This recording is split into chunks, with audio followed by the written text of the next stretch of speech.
And mentioned making moves. I know that Jamal Charlo has made great moves and winning titles in multiple divisions.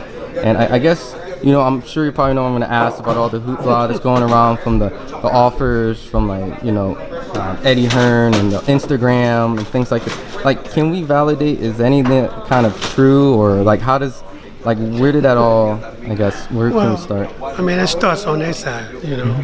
They saying they made this offer, they made that offer, but who did they make it to?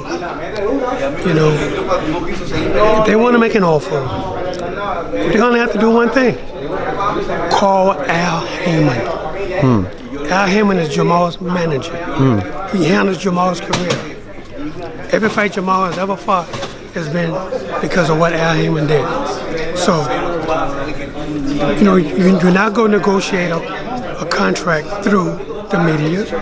You're not going to negotiate a contract through social media.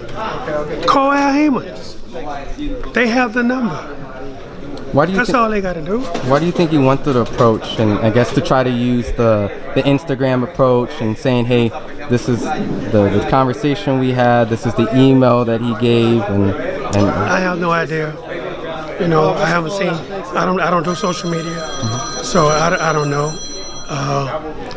My whole thing is that, you know, if I don't hear something from Al Haymon, then it ain't true. So unless somebody has contacted Al Haymon and Al Haymon say, look, man, this is the fight we're going to take, then that's what we do. But other than that, I don't care what social media says. I don't care what reporters are saying. I don't care what Eddie Hearn is saying. I don't care what any of them are saying. I only listen to one guy, and that's Al Haymon. What was Jamal's take? Did he talk to you about it? Like, this is... I haven't talked to Jamal. Okay. Since, you know, I mean, we talked a couple weeks ago, but it wasn't about, you know, any of that stuff. We don't talk business when he's off. So, you know, we talked the other day about him starting to come back to train on Monday. So once we get back to training, then, you know, we just start slowly but surely, but definitely we're going to fight in May. You mentioned in May, you know, obviously Canelo is, you know, and Oscar has thrown out similar, I guess, narratives out there saying that they made offers or attempted to. Well, I haven't heard Canelo say he threw off out.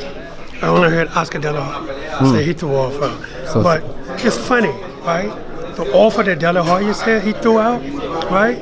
The funny thing about that was that was the year that Canelo fought Danny Jacobs. So Al Haymon is Danny Jacobs' manager. Okay. So Al Haymon never mentioned that Oscar threw an offer out for Jamal Charlo to fight Canelo, but Danny Jacobs ended up fighting him. Don't you see something strange with that? So again, unless I hear from Al Haymon, it ain't true. And then a fighter that I guess went with Al Haymon recently, and I guess maybe this is the fight that we can maybe without the politics involved. We saw Chris Eubank was on the undercard of Jamal Charlo. Allegedly, he mentioned something that maybe Canelo may vacate. He won an interim title.